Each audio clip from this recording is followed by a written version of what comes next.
तो आप लोग को मैं मिलवाता हूं सबसे पहले जो अर्जुना जेई के अंदर और पहली बार in the history of PW, history of physics वाला में पहली बार जो अर्जुना जेई के अंदर फिजिक्स पढ़ाएंगे और अर्जुना नीट के अंदर भी फिजिक्स पढ़ाएंगे, क्योंकि अब नीट का लेवल भी जेई की तरफ जा रहा है फिजिक्स का खास तरह से। तो मैं बुलाना चाहूंगा फिजिक्स वाला के, फिजिक्स के one of the biggest rock star, जिनके पढ़ाए हुए आज हजारों बच्चों डिफरेंट आईआईटीज में बैठे हुए हैं, जिनके पढ़ाने के तरीके का, जिनकी बातों का और जिनके सिलेक्शन का हर एक बच्चा फैन हो रखा है। I want to call one of the very senior, very respectable, my dear friend Rajvansh sir for Arjuna JEE and Arjuna NEET physics.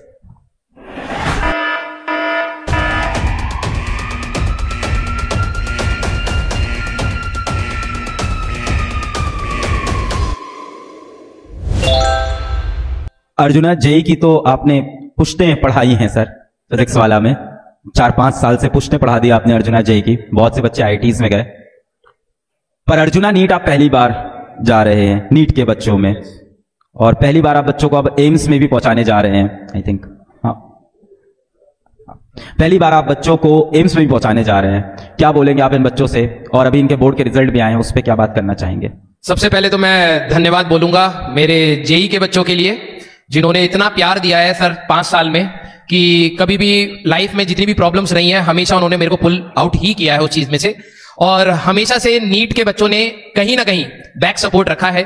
और जैसे सर से मेरी बात हुई थी, सर ने कहा कि नीट के बच्चों की बहुत ज्यादा डिमांड है कि मैं आकर के पढ़ाऊं वहां पर, और कहीं ना कहीं स्टार्टिंग से मेरा मन था। और मैंने जब पीडब्ल्यू ज्वाइन किया था तो मैंने सर को बोला था कि sir in future down the line जब मैं कभी ऐसा लगे कि अब मेरे को कुछ नया करना है तो मैं डेफिनेटली नीट पढ़ाऊंगा, क्योंकि कहीं ना कहीं मैंने पहले भी नीट पढ़ाया हुआ है सर। ऑफलाइन में मेरे भी स्टूडेंट सफदरजंग एम्स में है राइट नाउ, अभी 3rd ईयर में ही होंगे। तो मुझे एक अच्छा एक्सपीरियंस है सर, और मुझे जहां तक लगता है कि जो नीट की तैयारी है सर, फिजिक्स तो सेम रहेगी लेकिन अंदाज थोड़ा डिफरेंट होता है। तो मुझे जहां तक पता है कि एक डिफरेंट जोन में जाकर के पढ़ाने का मेरे को मौका मिलेगा, और नीट वाले कुछ नया पाएंगे। जेई वालों के लिए हाँ ये है कि दोनों की तैयारी सर थोड़ी सी अलग अलग है। जेई के लिए हमें थोड़ा सा एडवांस की एनालिसिस करनी पड़ेगी, थोड़ा सा डेप्थ एनालिसिस करनी पड़ेगी, और प्रैक्टिस थोड़ी अलग टाइप की होती है। और जिस प्रकार से इस बार नीट का पैटर्न चेंज हुआ है, ठीक है, तो मैं ये कोशिश करूंगा कि जितने भी बच्चे मेरे पे विश्वास रखेंगे उनको, आज तक वैसे मैंने जेई वालों को कभी भी कोई कमी फील होने नहीं दी है, तो ये मेरा प्रॉमिस रहेगा कि नीट वाले बच्चे भी शायद सर 0.1% भी कमी नहीं निकाल पाएंगे उस तैयारी में। सर नीट का पेपर जब मेरे पास आया था 5:30 पौने 6 बजे, तो देखते ही मैं पहला रिएक्शन मेरा ये था कि टफ तो है, और ऑफ कोर्स इस पेपर के अंदर पूरे नंबर फिजिक्स में लाना मुझे समझ में आया था पॉसिबल नहीं है, वेरी मच इम्पॉसिबल। बट इस पेपर के लिए अगर बच्चे की ये प्रिपरेशन हो कि कौन सा क्वेश्चन छोड़ते जाना है और कौन सा करते जाना है, जिसके आप महारथी हो जेई एडवांस में, क्योंकि जेई एडवांस में आपको भी ये नहीं सिखाते कि आपको सारे क्वेश्चन करने हैं। नहीं, हम लोगों की सर जो जेई की तैयारी रहती है ना सर, जैसे जब नीट का पेपर आया था तो हम लोग भी कहीं ना कहीं साइड से देख ही रहे थे कि क्या चल रहा है। तो एक चीज जो मुझे जहां तक लगता है sir, paper was not that difficult, जो मेरा ये मानना है। अनप्रिडिक्टेबल था, बच्चे का टेम्परामेंट उतना सेट नहीं था, और दूसरी बात ये थी कि थोड़ा सा लेंदी होते बच्चे ने उस पैटर्न पे तैयारी नहीं करी थी। एग्जैक्टली। तो इस बार मेरा ये मानना है कि हम लोग उसको, टफ की बात है, छोड़ने की बात है, करने की बात है, स्पीड की बात है, एक्यूरेसी की बात है, हम हर पैरामीटर पे उसको पहले से ही तैयार रखेंगे बच्चे को कि भाई सर देखो, अगर आप कह रहे हो 2016 का पेपर टफ था, है ना, उसके बाद 2017 का टफ नहीं था कंपैरेटिवली, तो हो सकता है अगले साल आसान आ जाए। तो हमें ऐसा नहीं है कि भाई कि टफ है तो मतलब सिर्फ टफ ही तैयारी करनी है, तो हमें हर स्पेक्ट्रम के क्वेश्चंस को लगाना पड़ेगा, हमें अपनी स्पीड बनानी पड़ेगी। और आपको यहां पर बायो को, मैं नीट के बच्चों को अगर बोलूं तो बायो को आपको बहुत अच्छे से होल्ड रखना पड़ेगा कि आप वहां से टाइम निकाल पाए, क्योंकि जेई के भी बच्चों को सर हम लोग बोलते हैं कि फिजिक्स और केमिस्ट्री में इतनी स्पीड बना लो कि आप मैथ्स को अटेम्प्ट कर पाओ। तो सिमिलर स्ट्रेटेजी ही उनको सिखानी पड़ेगी बच्चों को, और कहीं ना कहीं जो क्वेश्चन छोड़ने की थोड़ी बहुत जो लालच को छोड़ना होता है ना सर, वो कठिन होता है एग्जाम में, क्योंकि एक टेम्परामेंट है कि जितने ज्यादा मार्क्स आएंगे उतनी अच्छी रैंक आएगी। कई बार वो लालच कहीं ना कहीं डुबा भी देता है। तो वो इस साल हम लोग आपको ऐसा ट्रेन करेंगे बेटा कि आप उसमें डिमोटिवेशन फील नहीं होगा कि यार ये सवाल मेरे को छोड़ना पड़ रहा है और मेरे को डिमोटिवेटेड लग रहा है। You will feel confident in living those questions जो कहीं ना कहीं आपकी रैंक को खराब कर सकते थे, बस उनको पहचानना आना चाहिए, और वो हम लोग विद तैयारी कहीं ना कहीं उसको करवाएंगे। और जेई वाले बच्चों को तो सर मैं एक अलग से प्यार से बोलना चाहूंगा बेटा, कि जैसे सर ने बोला कि मैंने इतने सारे अर्जुना पढ़ा लिए, शायद मैं गिन भी नहीं पाऊंगा। जितनी मेहनत मैंने पिछले अर्जुना में करी है, आप उसकी 2 गुनी मेहनत इस बार मेरी अर्जुना में देखोगे। आप सभी लोगों के पास खजाना है, आप मेरा कंटेंट ही आप देखोगे कि कितना इवॉल्व हो रहा है। मैं हर साल अपने कंटेंट को बेटर करता जा रहा हूं। हाँ, इस बार लोड ज्यादा है मेरे पे, वो वर्कलोड रहेगा पूरे साल भर जो हम लोग 1 महीना झेलते हैं। पीक लोड होता है सर, जहां पर हमारी 14-15 क्लासेस महीने भर चलती हैं मंजिल के टाइम की। मेरा ये पूरा साल चलने वाला है, मेरे लिए थोड़ा सा टास्क बड़ा है, लेकिन मैंने लक्ष्य वाले स्टूडेंट्स को भी ये बात बोली है, मैं नीट वालों को भी बोलूंगा और जेई वालों को भी बोलूंगा, 0.1% की भी कमी आपको मेरी साइड से नहीं मिलेगी। चाहे कुछ भी हो जाए, आपका सिलेबस बेस्ट एंड पर ही खत्म होगा। So Rajvan sir is a man of words, he is a man of discipline, and he is a man of honor, and he has always been like that for physics wala. And I really love that thing about Rajvan sir. He is actually a man of word, man of discipline, and man of honor. बहुत सारे बच्चे का board का result जो आया है, किसी के 80% है, किसी के 85% है, और बच्चों के मन में ये होता है कि जिनके 90% आए हैं उनका 80s में हो सकता है, हमारा नहीं। आप कुछ बताना चाहेंगे इसके लिए? हमने एक बोर्ड का भी अरेंजमेंट किया है। हाँ सर, इसमें तो बहुत आराम से बस बच्चों को थोड़े से विजन दिखाना पड़ता है और मेहनत करवानी पड़ेगी। मैं अगर लिखना हाँ, बिल्कुल बिल्कुल। तो देखो, सबसे पहली बात ना यार, देखो एक रियलाइजेशन होना बहुत इंपॉर्टेंट है सर। क्लास 10वीं नो डाउट इंपॉर्टेंट है, और किस फ्रंट पर इंपॉर्टेंट थी वो एक बार, क्योंकि आप सभी लोग अब उस चीज से बाहर निकल आए हो, तो मैं अब आपको थोड़ी सी चीजें क्लियरली प्रैक्टिकली बताता हूं। वो आपकी सिर्फ मेहनत के लिए इंपॉर्टेंट थी कि क्या आप लोग एक रूटीन को बना पाए, क्या आप अपनी टीचर जो बोल रहा है उसको फॉलो कर पाए, जो आपका पैटर्न चल रहा है क्या आप उसको समझ पाए।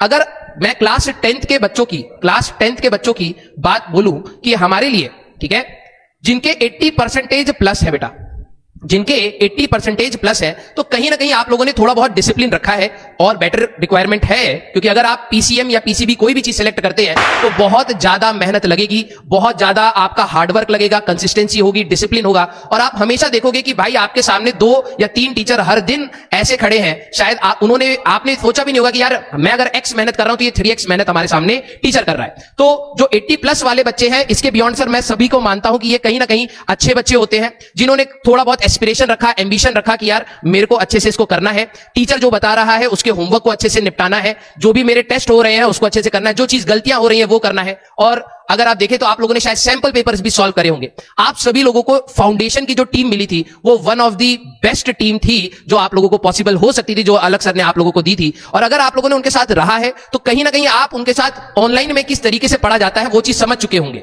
हाँ, मैं ये मानता हूं कि जिनका 60 से 80% का जो मैं ये कहूंगा कि जिनका परसेंटेज का रेंज है, वहां पर कई बार क्या होगा कि आपके ऊपर अब डाउट आएगा, and this is very practical, क्योंकि मैंने अपने कई दोस्तों को जो शायद 10वीं क्लास में इतना अच्छा परफॉर्म नहीं कर पाए थे, उनको जब देखा था कि उनके साथ थोड़ा सा डिस्क्रिमिनेशन था, कहीं ना कहीं स्कूल वाले ही सेट कर देते कि अरे यार आपकी तो 60% है, आप पीसीएम नहीं झेल पाओगे, या फिर आपकी पीसीबी आपकी डिमांड है, आप पीसीबी नहीं झेल पाओगे।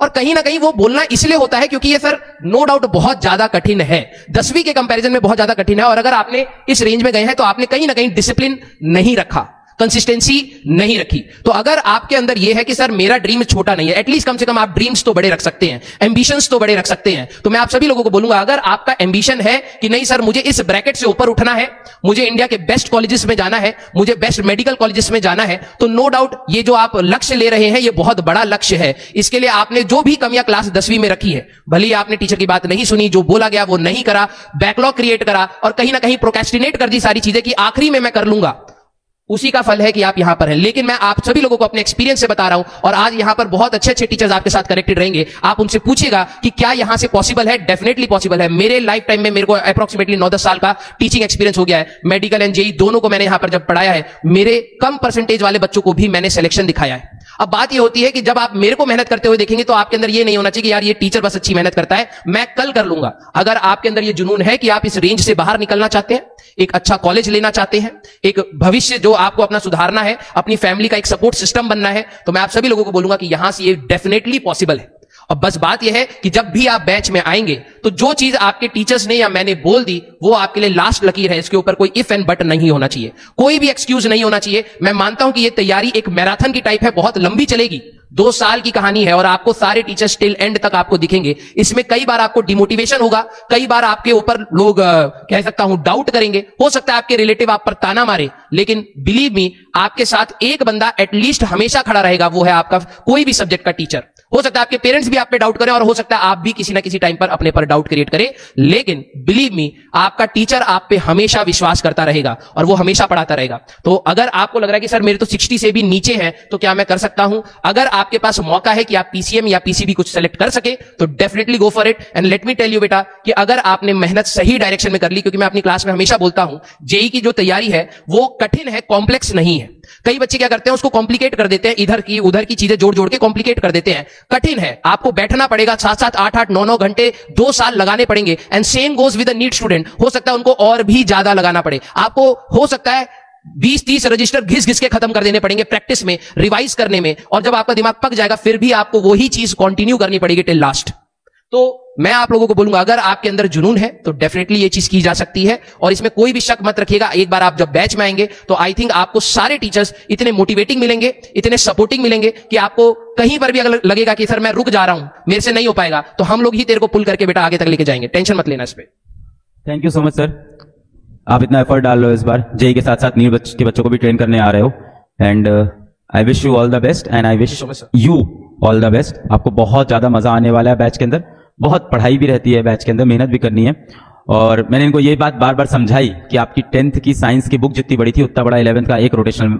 सर हम लोगों ने मैंने अर्जुना वालों से पूछा था कि ये बताइए कि आप लोगों की 11th की क्लास की आखिरी तक फिजिक्स के कितने रजिस्टर भर गए, तो 15 रजिस्टर मोटे वाले फिजिक्स के भरे हैं, उतने ही केमिस्ट्री के 15 रजिस्टर के होंगे, उतने ही मैथ्स के होंगे। इतना कंटेंट सिर्फ 3 सब्जेक्ट में आपके दिमाग में डाला जाएगा 1 साल में, तो इतना कंटेंट है। लेकिन मैं ये कह रहा हूं इससे डरने वाली बात नहीं है सर, हम लोग इसको पढ़ाएंगे इतने फन वे, और मेरा जो पढ़ाने का तरीका है, let me be very clear, मैं थोड़ा फन वे में पढ़ाता हूं, क्योंकि मुझे ऐसा लगता है कि वो बर्डन बनना ही नहीं चाहिए सर। बच्चे के दिमाग में ये नहीं चाहिए कि यार इतना बड़ा सिलेबस जाएगा कैसे दिमाग में, वो मेरी रिस्पॉन्सिबिलिटी है। तू बस क्लास में कॉपी पेन लेकर के आ, और एक बार ये हो जा कि भाई कि पढ़ना है, सर पढ़ा रहे हैं वही मेरे को पढ़ना है, तो सर सारी चीजें पॉसिबल है।